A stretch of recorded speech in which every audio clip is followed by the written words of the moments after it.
Hello అండి, అందరికీ welcome to my channel Sridhana vlogs. అందరికీ కూడా నమస్కారం. ఈరోజు నేను మన ఇంటి ప్రతి శుభకార్యంలో, ప్రతి పూజలో, ప్రతి పండుగలో తప్పకుండా చేసే ప్రసాదం అదేనండి, పులిహోరనైతే తయారు చేస్తున్నాను. పులిహోర మన సంస్కృతికి, మన ఇంటి ఆచారం, మన దేవాలయాల గౌరవం.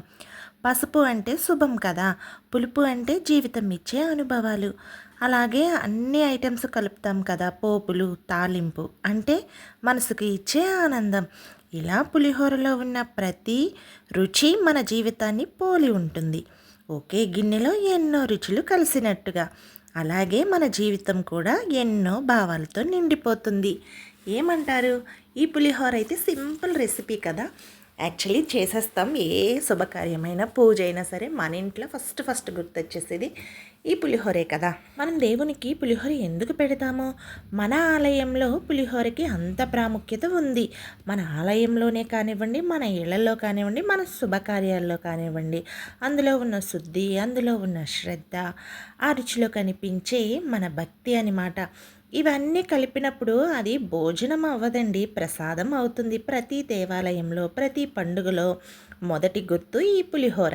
అందుకని చెప్పేసి ఈ మార్గశిర మాసం 2వ శుక్రవారంలో నేనైతే అమ్మవారికి నైవేద్యంగా ఈ పులిహోర, చింతపండు పులిహోరనైతే తయారు చేశానన్నమాట. యాక్చువల్లీ అందరికీ వచ్చిన వంటే కదా, సో నేను కూడా కొంచెము క్వాంటిటీలో చేశాను. ఈ పులిహోర అందరికీ నచ్చుతుంది, ఎందుకంటే పల్లె నుండి పట్టణం వరకు అందరి మనస్సులను గెలుచుకున్న రుచి ఉంటుంది ఈ పులిహోరలో. ఈ వంటకు అందరికీ దొరికే పదార్థాలతోనే తయారవుతుంది కదా. ఇది అక్కడికెళ్ళి తేవాలి, ఇక్కడికెళ్ళి తేవాలి అనేది ఏమీ ఉండదు. మన ఇంట్లో దొరికే వస్తువులతోనే ఈ పులిహోరని మనం రెడీ చేసేస్తాం. చాలా అంటే చాలా సింపుల్గా, చక్కగా, చకచకా చేసేస్తాం. అందుకే ఇది పేద ధనిక తేడా లేకుండా ప్రతి ఇంట్లో చేసే ప్రసాదం అనమాట. ఇంటి పూజకైనా, ఆలయ వార్షికోత్సవానికైనా, అన్నదానానికైనా ఎక్కడ చూసినా పులిహోర అంటే అందరి కళ్ళల్లో ఆనందం కనబడుతుంది. ఇలా పులిహోర అయితే నేనైతే రెడీ చేస్తాను. యాక్చువల్లీ పులిహోరకి కావాల్సిన ఐటమ్స్ అన్నీ కూడా ఫస్టే రెడీ చేసుకున్నాను. ఇంకా అన్నీ మంచిగా మిక్స్ చేసేసి, చింతపండు పులుసు కూడా ముందు రోజే నేను ఉడకబెట్టేసుకుంటాను. ఎందుకంటే మామూలుగా ఉంటుంది, నాకు స్టోర్ ఉంటుంది చింతపండు పులుసు. సో అందుకని చెప్పేసి ఇంకా సింపుల్గా అయిపోతుంది, హడావిడి లేకోకుండా. ఫ్రైడే, సాటర్డే పూజలు ఉంటాయి కదా, సో అందుకని చెప్పేసి ఇంకా నేను మంచిగా చేసేసి ఫస్ట్ ఒక బౌల్ అయితే కృష్ణయ్యకి అయితే పెట్టేశాను. తర్వాత కృష్ణయ్యకి పెట్టిన తర్వాత ఇంకా మా ఇంట్లో పూజ చేసే అమ్మవారి లక్ష్మీదేవి ఉన్నారు కదా, సో ఆవిడకి కూడా మంచిగా ప్రసాదం పెట్టి, ఇంకా మిగిలినదంతా కూడా ఇంకా చిన్న బాక్స్లో తీసుకుని ఇంకా గుడికైతే బయలుదేరాను. ఎవ్రీ ఫ్రైడే మేము మా విలేజ్లో ఉన్న శ్రీ కనక మహాలక్ష్మి అమ్మవారి టెంపుల్కి అయితే వెళ్తాము. యాక్చువల్లీ మా హస్బెండ్ వెళ్తారు, సో తనకు కుదరకపోతే ఇంకా నేను వెళ్తాను. ఇంకా ఈ ఫ్రైడే అయితే నేనే వెళ్ళాను అనమాట. లాస్ట్ ఫ్రైడే కూడా నేనే వెళ్ళాను. లాస్ట్ ఫ్రైడే చూసారా పరవాన్నం, ఇంకా లాస్ట్ ఫ్రైడే పరవాన్నం తీసుకెళ్ళాను. ఈ ఫ్రైడే అయితే పులిహోర అయితే చేసాను మంచిగా.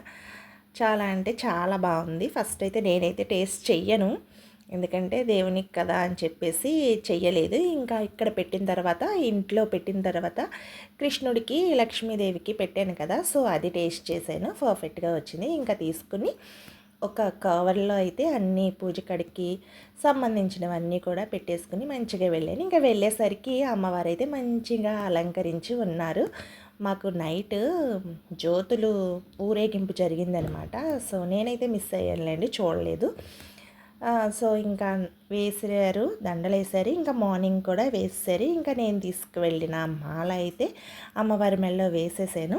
ఇంకా అమ్మవారి మెడలో వేసిన తర్వాత మంచిగా దీపం పెట్టి, ఇంకా నేను తీసుకువెళ్ళిన ప్రసాదం, పూలు, అక్షింతలు, పసుపు, కుంకుమ వేసి అమ్మవారిని అయితే మంచిగా వేడుకున్నాను. ఇంకా అమ్మవారి ముందైతే నా మనసులో ఉన్న మంచి భావాలు, మంచి సంకల్పాలు అన్నీ కూడా అమ్మవారికి చేరాలని మనసులో అయితే మంచిగా అమ్మవారిని వేడుకొని ఇంకా వచ్చేసానమాట. వీడియో నచ్చినట్లయితే లైక్ చేసి, షేర్ చేసి, సబ్స్క్రైబ్ చేసి సపోర్ట్ చేయండి.